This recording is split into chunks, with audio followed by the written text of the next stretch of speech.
Did you know that right now, 56 million hardworking Americans go to bed every night without a single dollar in a retirement account, not because they don't care, but because nobody ever gave them a real way in? If you've ever felt like the retirement system was built for everyone except you, I want you to stay right here, because something significant just happened in Washington that could change everything, or maybe not quite as much as they're promising. I'm so glad you're here today, and if you find this helpful, please hit that like button, subscribe so you never miss an update, and drop a comment below telling me your thoughts. Your voice truly matters in this community. On the evening of February 24, 2026, millions of Americans sat in their living rooms watching President Trump deliver his State of the Union address. For most of the speech, it felt like the usual back and forth of Washington politics: big promises, dramatic pauses, applause from one side of the aisle and silence from the other. But then, tucked inside that long evening, came an announcement that made a lot of people sit up a little straighter in their chairs. President Trump proposed a brand new federal retirement plan, one specifically designed for the roughly 56 million Americans who currently have no access to an employer-sponsored 401k. That's not a small number, friends. That's more people than the entire population of California and New York combined, walking through their working years without a structured retirement safety net. Now, before we get into all the details, and yes, there are some very important details you need to hear, let's take a moment to understand why this proposal even exists in the first place. For decades, the retirement system in America has been built around one central idea: your employer sets up the plan, and you contribute to it through your paycheck. Simple enough, right? Well, it works beautifully if you happen to work for a large company with a generous human resources department. But what about the woman who has spent 30 years driving for rideshare companies? What about the man who built a career doing freelance carpentry or independent bookkeeping? What about the millions of people working for small family-owned businesses that simply don't have the resources to offer retirement benefits? For all of those people just like many of you watching right now, the traditional system has essentially said, sorry, you're on your own. That's the gap President Trump's proposal is trying to fill, and on the surface, it sounds genuinely exciting. The plan is modeled after something called the Thrift Savings Plan, or TSP as it's commonly known, which is the retirement program currently used by federal government employees.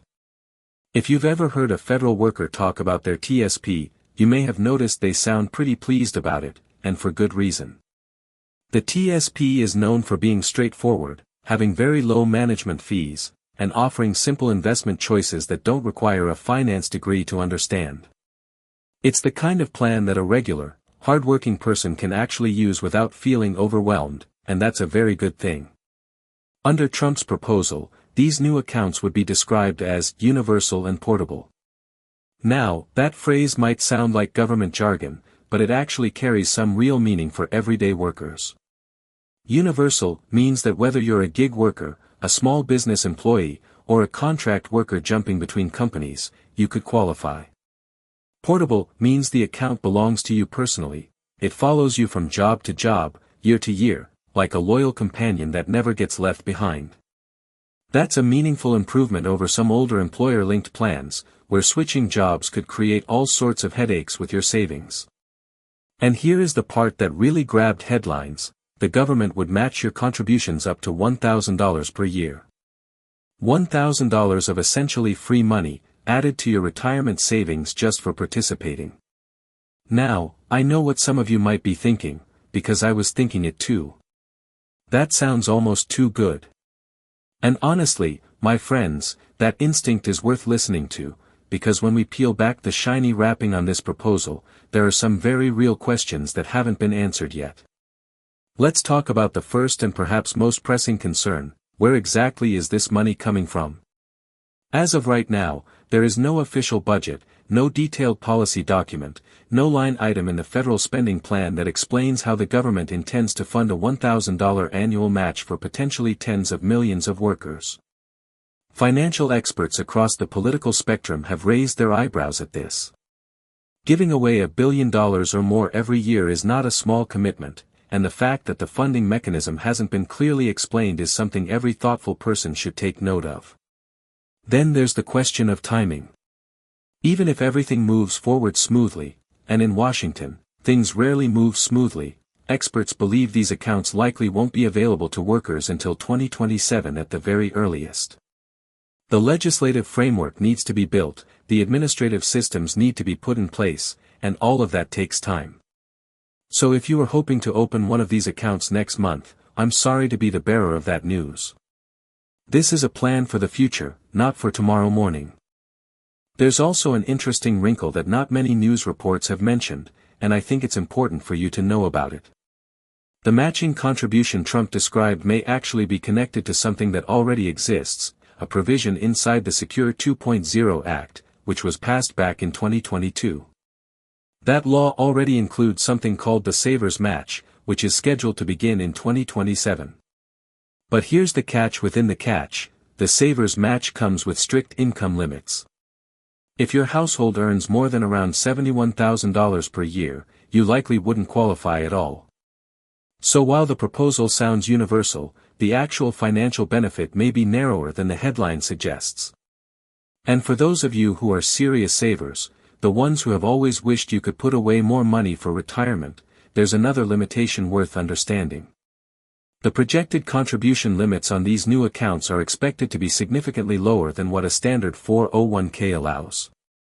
In 2026, a traditional 401k lets you contribute up to $24,500 per year. The new accounts, by contrast, are expected to have much lower caps, meaning that if you're trying to make up for lost time and save aggressively in your later working years, this plan may not give you the room you need. Perhaps the most quietly important challenge of all is one that rarely makes the evening news: having access to an account is simply not the same as being able to use it. Many of the workers this plan is designed to help are living paycheck to paycheck. To receive the full $1,000 government match, you'd need to contribute at least $1,000 yourself first. For someone earning $20,000 or $25,000 a year, finding that extra money every month is genuinely difficult, not because they're irresponsible, but because the math is just that tight. Access without affordability is a door that's open but too heavy to push. Now, I want to be clear about something, because I believe in giving you the full picture. None of this means the proposal is worthless or that it shouldn't exist. For someone who currently has absolutely nothing saved for retirement, even a small account with modest contributions and a partial government match is better than nothing. A step forward, even a small one, is still a step forward. The conversation Trump has started is an important one, and the attention it brings to the 56 million people without retirement coverage is genuinely valuable. What it does mean is that you should listen carefully when big promises are made, ask the questions that aren't being asked on the evening news, and make sure you understand both the opportunity and the fine print before making any decisions. That kind of thoughtful, informed approach has always been one of the greatest strengths of the generation watching this video right now, the generation that learned the hard way that the details always matter. As we head into the final part of today's video, I want to share some practical thoughts on what you can do right now, regardless of how this proposal unfolds in Washington, because your retirement security is too important to leave entirely in the hands of any politician, from any party, on any side of the aisle,